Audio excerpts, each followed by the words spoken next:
and what wines are not.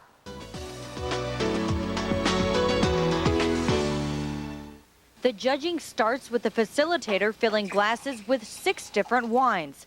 But there's a catch. I make sure that the judges are double blind. They do not know the varietal and they don't know the label. Next, the senses begin their work. It's more lemon and orange than it is lime and grapefruit. You use every sense you possibly can. You can't hear wine, but you can use all of your other senses. You can look at it, you can smell it, you can taste it, and you can feel it. So that's exactly what you do. Then when the tasting is over, the panel learns what wines were tasted. Number 2, got an outstanding. So outstanding is the best rating, but what are the others? So we have 3 ratings. We rate it either not recommended and it doesn't go in the magazine, or we rate it recommended, or we rate it outstanding. And an outstanding would be the equivalent of a gold medal or... Another way they keep the tasting fair is to pick different types of taste buds. One famous wine writer put it, one person's dirty nose is another one's beguiling complexity. So we do have differences of opinion oftentimes where one person thinks it's wonderful and another person thinks it's bad. And I think that what they read in the magazine or they get from conversation is as true and factual as you're going to get.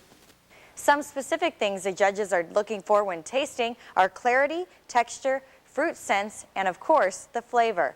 Ryan, Rachel, back to you.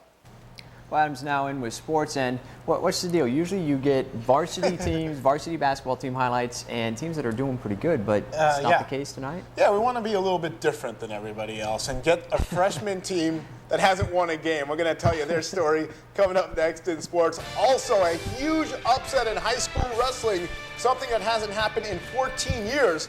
We'll tell you about that. Hi, how you doing? One more time. Also, highlights of the Southridge versus Richland match. 3 local college teams playing. We're going to let you know how Gonzaga, Wazoo, and UW performed. Video of the Blazer game. Mariners coming to town. We'll have a few comments from some of the players. And the Moose, Americans feeling good, and so much more. Stick around. We're next. So we had these cheese puffs and my special artichoke dip, and Ed's getting really good with the pimentos, but we really gotta hurry because the Quest guy's gonna be here any minute to install the DSL. Oh, I hope he likes pimentos. We've made some big changes at Quest and people are noticing. Now you can get high-speed internet service for just $26.99 a month. And that's not an introductory price, that's the price, which is definitely something to celebrate. Mom! You! What's going on here? We call it our spirit of service in action. KEPR 19 will again be sending someone to the Grammy Awards. Be watching KEPR 19 January 1st.